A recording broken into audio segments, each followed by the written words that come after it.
is one of those mixed bag stories of liberal policy that tries to start off try on the surface you're like, oh, that's good, but when you really think about it, it's like, I guess it's good. I mean, the same way that, like, if somebody come up and gave you $10, that was good, but if they came up and gave you $100, like, that'd be way better, right? And it's not like the person giving you $10 doesn't have $100 to give you. They could give you $100, but they gave you 10, and you're like, well, this 10 is nice, but you got 100 to give me. Dog. I'm pretty sure that if you gave up that hundo, I'm not rinsing your pockets if you gave me that $100. And that maybe that's not the best analogy, but maybe when I get into the story, it'll make a little bit more sense. So I saw this story. If you could pop up the article there, Will, from WBEZ in that's not Boston, it's not Chicago. Yeah, of course it's Chicago, because this is where the story is based. Not Chicago per se, but based in Cook County, Illinois. So what happened in Cook County, Illinois? So they have decided to do something interesting. Cook County has partnered up with RIP Medical Debt. And what they have done is eliminated the medical debt for thousands of families residing in Cook County by paying it off. And I think, and we're going to watch a clip here that gets into some of the specific numbers about how much medical debt is being paid. So the interesting thing about this story is a couple of things. So first of all, residents of Cook County, this is something that they do not have to apply for. Residents, I don't think that they are being selected at random per se. I think there is a certain criteria. The debt has to be over X amount, and the recipients themselves may have to be below a certain income threshold. There are some particulars associated with this. But this money is being used out of the CARES Act funds distributed during the COVID pandemic by the federal government, heralded by President Joe Biden. And yeah, this is going to affect nearly 45,000 Cook County residents. They have 45,000 Cook County residents have already received letters in the mail telling them that, without even asking for it, that their medical debt has been erased. And I want us to pick up the story from the announcement at the Cook County government. Seems like a perfectly lovely white woman. I hope she's not problematic. I do not know her personally, and you guys know I cannot vouch for whites I do not know personally. Okay, so I have to know them somehow. But so anyway, I don't know. I don't know what kind of lady this is, but she was talking right. She was talking good. So fuck it, we'll let her talk good. So let's run this clip if we could, announcing this progressive piece of policy. But after we hear some of the ins and the outs and what have yous, I'm gonna tell you why this is it's good. It's $10. It is $10, but they had $100 to give. You feel me? So anyway, I'll come back and explain my very poor analogy. Let's take a look at the clip. We're standing today with our partners to announce the first tranche of medical debt abolishment through MDRI. Using federal funds provided by the American Rescue Plan Act and in partnership with RIP Medical Debt, Cook County has successfully acquired and erased nearly $80 million in medical debt. We've spent only a fraction of that amount, $800,000, less than $1 million, to do it. This will benefit over 72,000 Cook County families, with many more to come. I want to thank President Joe Biden, who of course initiated the American Rescue Plan Act, which brought $1 billion to Cook County. Today is not possible without those federal resources. We're proud to provide this relief to Cook County families because medical debt is a growing problem in both the United States and Cook County. Nationally, there are 100 million adults with medical debt totaling $195 billion. In Cook County alone, over 14% of households have some form of medical debt. And as is true of most issues of poverty and marginalization in this country, people of color are disproportionately impacted. Black people are 50% more likely, and Latinos 35% more likely to hold medical debt compared to white people nationally. The impacts and outcomes of these facts are clear. Medical debt is the leading cause of bankruptcy in the United States. One more time, medical debt is the leading cause of bankruptcy in this country. It also leads to poor credit, which undermines employment prospects, the ability to access affordable housing, and ultimately achieve upward mobility. Medical debt also imposes psychological and physical burdens on its holders, and in many circumstances, financially vulnerable people with medical debt suffer from unnecessary stress that impacts their mental health. It's also been proven that medical debt holders often delay seeking preventative and serious medical treatment for health issues out of fear. Out of fear that they will accumulate more medical debt. And that is some real shit. That is real shit. How many people out there don't go for either their regular exams of any kind, whether or not you're just going to see your physician or general practitioner, or if you're a woman, you don't go get your regular, lady parts maintenance checkup. They don't pop the hood. They don't crank up the tire. I always call it like a crank. What's the shit that you crank up the car with so you can change the tires? So you change the tires, tire jack. That's what I feel like the speculum is. Like you gotta crank open, the opening so you can check that cervix, get that cervix swab.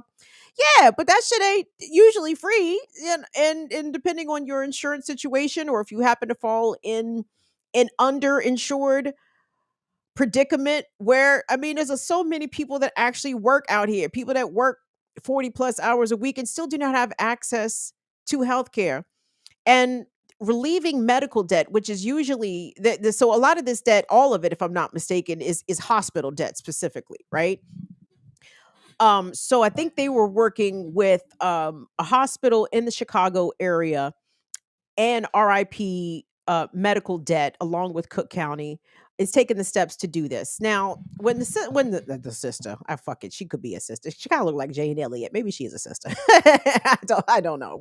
When old girl thanked Joe Biden, I said, "Oh, what are we thanking Joe Biden for?" Okay, Joe Biden authorized the CARES Fund acts. Okay, so really, the US government likely, ain't no likely about it. They can print money whenever the fuck they feel like it. So the US government can basically forgive and pay off medical debt anytime they fucking feel like it, right? Like, I mean, like this should not be a special thing done by Cook County, Illinois, or in the handful of other places that I know that organization RIP Medical Debt has worked with to do similar things, where they are using public funds, either state funds, municipality funds, or in this case, federal funds, to pay off the debt, the medical debt specifically of its residents. And guys, this is in part a drop in the bucket, or a slight crack in the door of what socialism possibly could look like in this country.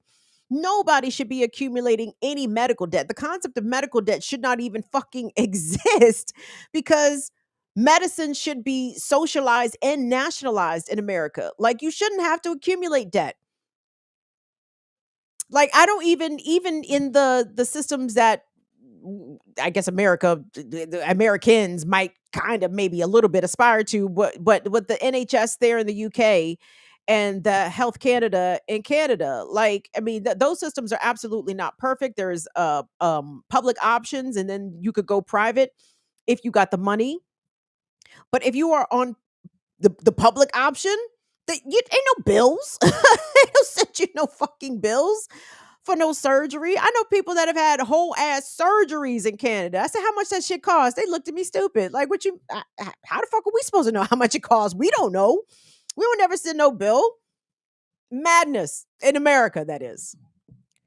So to me, a step like this taken by Cook County, it looks good, sounds good, it even is good, but it's a tease. It's it's inadequate. It's not enough because all it does is give us more of an idea as to what more could actually be done. If you could forgive $80 million or pay off $80 million in medical debt, pennies on the dollar, as the woman said there, by spending less than 1,800,000. Oh, you could pay it all off then. Pay it all. Why pay some? Why only pay some people's? Pay everybody's. Same situation with this student loan debt forgiveness that Biden shittily tried to pass through. Only $10,000. What the fuck are you talking about, man? Forgive it all. Joe Biden wants to be the best Republican president in history, okay? And he is sticking to the Republican script in ways big and small. And the fact that he even did this small thing, and again, it's small, and it is I I'm not torn about it because I do think it's good, but again, I'm frustrated and angry because I know that more could be done. The money is there. This is an administration, the Biden administration, that spent a record amount on its most recent budget for the military. $750 billion, like an out, or it might have been even more than that, $800 billion, like an ungodly amount of money. Something that could forgive all of the student loan debt, all of the medical debt, and likely house every unhoused person currently in this country. America could fix its fucking problems if it wants to. But capitalism is not the system of empathy and compassion for humans. It is a system of perpetual exploitation from the cradle literally to the grave. And the effects that medical debt can have hanging over people's heads. Just the effect that debt, period, as what lady mentioned, the psychological effect that a looming, lasting debt can have. It can depress your life. It can depress your perspective and the outcomes that you see for your future. Why do we live in a system that enables that? For things pertaining to your literal life and living and breathing of breath and remaining alive and healthy. Fuck it, even as a productive member of society. Like, isn't it in even capitalism's interest to make sure that every person who is available to work can do so? And if they could, if the only reason that perhaps they're not working is because they're ill, wouldn't it make sense for capitalism to make them better? Why don't you make them better so they feel better, so they are better? If exploitation and productivity is the name of the game, fuck even capitalism doing the shit wrong. Because you would probably get more out of folks if you made sure that they were healthy. But that minimizes the profit margins of the healthcare industry. So they can't do that. They can't do that. Can't have all these people out here healthy and shit. Who gonna pay for that? It should be paid for. We pay for it. We pay enough in taxes of all kinds. Okay. Job or no, you pay taxes. You go anyway, you pay taxes on every fucking thing. Whether or not you actually pay income taxes or not, taxes are being paid. We have more than enough to provide everything for everyone who is lacking or has want in America. And the depravity of this system, this country, and all of its sinister pathologies just tell me that I gotta say, I'm rooting for America to fall down. America looks as though it's falling down all by itself. I don't even have to push it. I don't even have to stand behind it and push it. America's doing a great job of falling the fuck down all by itself. But when I see the ways that this country is content to let millions of people suffer because of the socioeconomic class that they occupy, or their race, or their gender identity, I just hate it here. I just hate it here. This is not a place for freedom. You have to be white, male, Christian, straight, and a property owner. Only those people are free. Everybody else is subservient to them. It will be forced to conform and to comply in some way.